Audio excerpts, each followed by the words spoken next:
pera agad sa ilang minuto. Pero worth it ba talaga? O baka naman pagsisihan mo yan hanggang dulo? Anyway mga karilon, wala naman talagang nagsisi sa umpisa dahil ang pagsisisi ay palaging nasa huli, tama? Sa mga naghahanap ng loan application, lalong-lalo na kung ang gamit ninyo ay iOS, eto na ang chance ninyo para ma-download ito. Pero disclaimer lang po, nasa sa inyo pa rin kung gusto nyo ba talagang i-download to at kung gusto nyo bang mangutang dito sa loan application na to. Hindi ko po kayo inuobliga na utangan ito or i-download ito.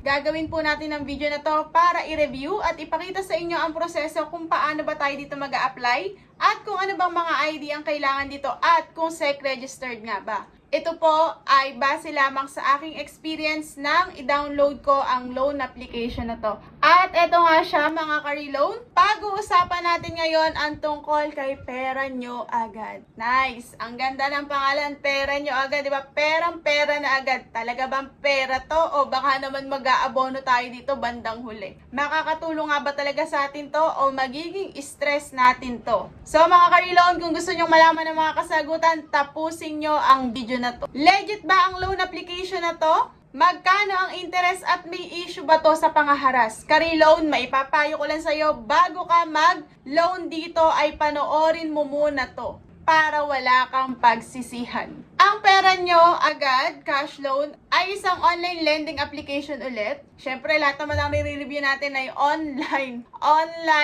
lending application na makakautang ka sa pamamagitan lang ng cellphone mo at minsan sa napakabilis na proseso. At lagi niyong tandaan mga ka-reloan, hindi ulit mabilis ay safe na. Simple lang ang proseso dito kay Pera Nyo Agad para tayo ay maka-loan sa kanya. I-download nyo yung application, mag-register kayo, mag-submit ng personal info, at hintayin lamang ang ilang minutong approval din. Ayun na, malalaman mo na kung magkano yung pwede niyang ipahiram sa'yo. So, subukan na natin yan mga ka-reload. At ito nga siya sa iOS kapag i-download na natin, si Pera Nyo Agad Online Cash Loan. Nakalagay nga dyan ay low rate, big limit, get up to 60,000 now. Cash in minutes lang daw. Grabe yung mga ano nila, no? Yung mga parang thumbnail. Talaga namang super mahuhook ka talaga, lalo na kung matinding-matindi yung pangangailangan mo. And ayan, access cash instantly and no wait. Low rate,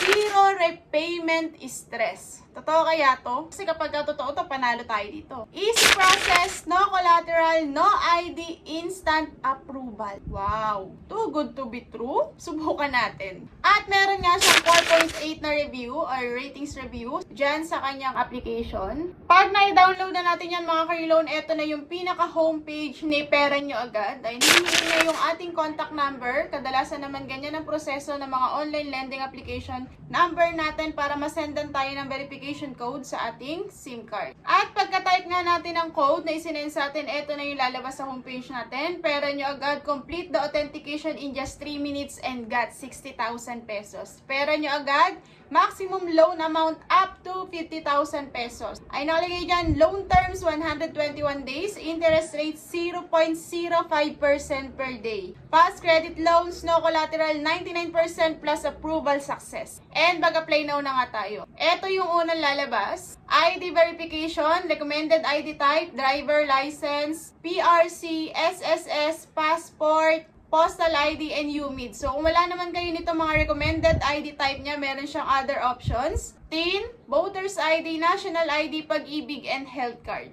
At ayan, papipicturean niya na sa atin yung ating ID. Mag-upload na tayo dyan. At dahil nga medyo malabo yung una nating pagkaka-picture, ayaw niya. Sabi niya, wrong demonstration. Kaya, sinubukan natin ulit mag-picture. At ayan na nga, lalabas na dito yung basic identity information natin. Ayan. Yung ating education, yung ating marital state, number of credit cards, email, gender, residential address, and yung address details. Kapag kinlik naman natin yung mga yan, ay may mga pamimilian ka ng sagot dyan. Loan purpose, at saka yung alternate mobile phone number, pero optional na rin naman siya. Facebook account, optional lang din siya, and yung Viber account, optional lang din naman. May papayo ko sa inyo mga ka-reloan, kapag optional lang din naman at hindi naman masyadong kailangan, huwag nyo nang ipaglalagay, lalo na kung Facebook, ayan, alternate mobile number nyo, and yung mga Viber account nyo.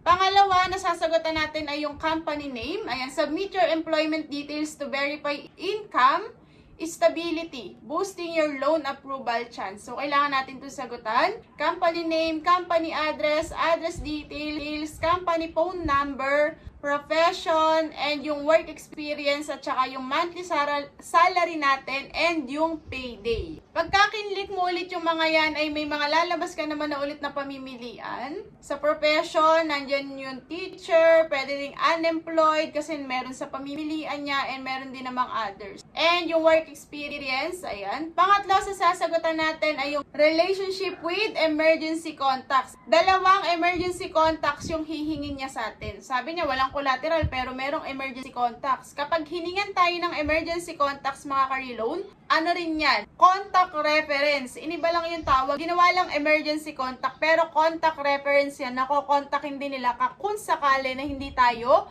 makokontak. Kung etong separa nyo agad ay nangongontak ng mga contact reference. Ayan, dalawa yung ilalagay natin dyan. And bawal nyo rin itong hulaan kasi magdadirect ito sa inyong phone book. So, kailangan nakasave sa inyong contacts yung ilalagay nyo ditong emergency contacts. Pasensya na mga ka-reload, hindi pa pala natatapos yun sa dalawang emergency contacts kasi limang emergency contacts yung hihingin niya sa atin. And after nating ilagay yung 5 emergency contacts natin, eto na yung huli nating sasagutan, yung account management. Ensure your account is active to receive funds. Ayan, confirm now. Eto daw kung saan ma-disburse yung pera na ilo-loan natin sa kanya. May e-wallet and merong bank. Diyan sa e-wallet, pwedeng GCash, GrabPay, PayMaya. Lalagyan mo ng pangalan, ng middle name, and then last name, and yung e-wallet account number. Pagkatapos, ipaparepeat niya lang yung e-wallet account, then upload na natin. Pagkatapos nun, binigyan na nga niya tayo ng pera nyo agad, available na loan amount na 800 pesos. At nakalagay dito, loan terms 121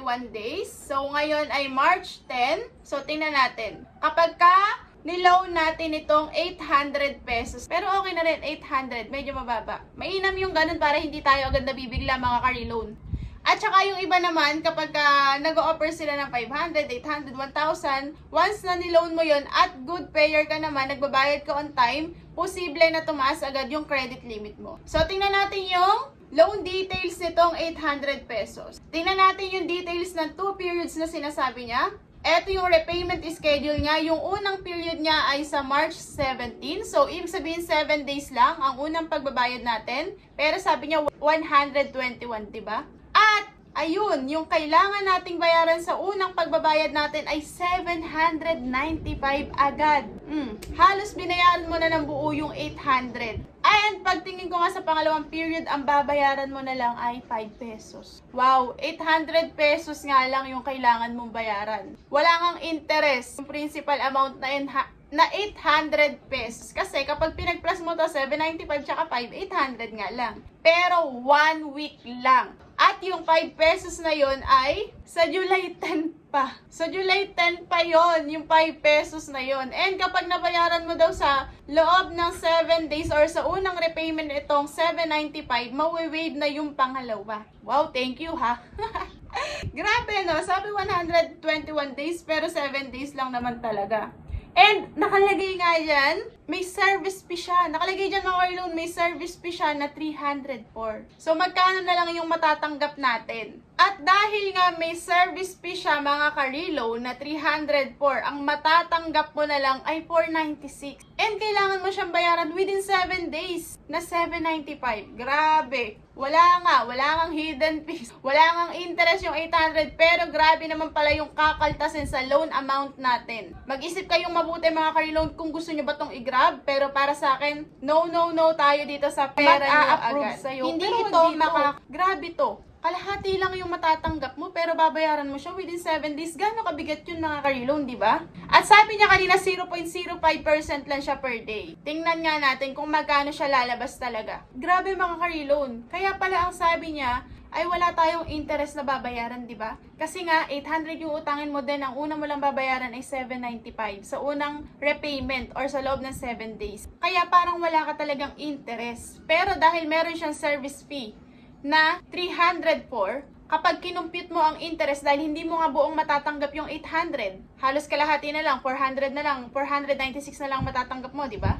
Dahil 496 na lang yung matatanggap mo, di ba? Doon natin computing kung magkano yung interest niya per day. Ayan, dahil ang loan amount natin ay 800 pesos, natanggap lang natin ay 496, ang babayaran mo ay 795 sa loob ng 7 days. Ang total na tubo nito ay 299 pesos. And yung 299, i-divide mo sa 7 days, meron siyang 42.71 na tubo per day sa atin kung sakali na magko-confirm ka dito sa loan na to. And yung interest rate niya per day or yung percent ay 8.61% per day. Napakalayo sa sinabi niyang 0.05% per day. Real talk lang mga karilon, grabe to, sobrang taas nito. Kasi ang normal loan na lagi nating sinasabi ay 1% to hanggang 3% per month lang. Pero ito, 258% per month. Tapos, binawasan ka agad na malaking service fee. And short term lang siya ha, 7 days. Sobrang delikado nito mga karilon kung uulit-ulitin mo to kasi sigurado dito ka na magsisisi after mong i-confirm ang loan na to. Kaya ang may papayo ko sa'yo kung nandito ka dahil naghahanap ka ng review kay pera nyo agad, wag mo na itong subukan. Disclaimer lang ulit mga karilon, nasa sa inyo pa rin naman ang pasya, ang 100% ng pasya kung gusto nyo itong gamitin o hindi. Ang i-share ko sa inyo ay information lamang and ito ay based sa aking experience talaga. Idagdag na rin pala natin mga karilon yung tanong kung SEC registered ba. Dahil nga itong si pera nyo agad ay naka-under siya kay AREC Lending Investor Inc. Ayun, naka-SEC registered naman siya and meron siyang SEC number. Date registered niya June 20, 2019. Status niya registered siya. And ayun nga, ayon sa Info Online, ang pera nyo agad ay under ng lending company ng SEC registration. Yun yung sinabi nga natin kanina. At may lisensya sila para mag-operate bilang lending company sa Pilipinas. Ibig sabihin, may claim sila na SEC registered via company. Pero hindi porket may SEC number sa app o sinasabing registered, automatic safe na. May mga application kasi na ginagamit lang ang pangalan ng registered company, parang kagaya nito. May iba na registered ng company pero hindi pala nakadeclare ang mismong app o yung mismong online lending platforms. So may mga lending apps na kahit naka-registered, may reklamo pa rin sa mataas na interest o harassment. And eto nga mga karilon, nabasa ko nga sa kanyang review, ay grabe raw itong mangharas. Nag-rate nga siya dito agad ng 5 star para daw lumabas agad sa reviews ng app na to. Grabe sila mangharas. Hindi nga ata SEC registered ng app na to. I'm overdue but I'm just waiting for my salary so that I can pay them. But they keep sending me harassing messages, even sent messages to my contacts. This is so illegal and I'm sending a complaint already to SEC about this app. Never ever try this because you'll just lose your mind. Diba? Huwag nyo na itong subukan. So, yun lang mga karilon. Kung nakatulong sa'yo ang video natin na to, please like, subscribe, and mag-comment ka na rin kung may experience ka na dito kay pera nyo agad.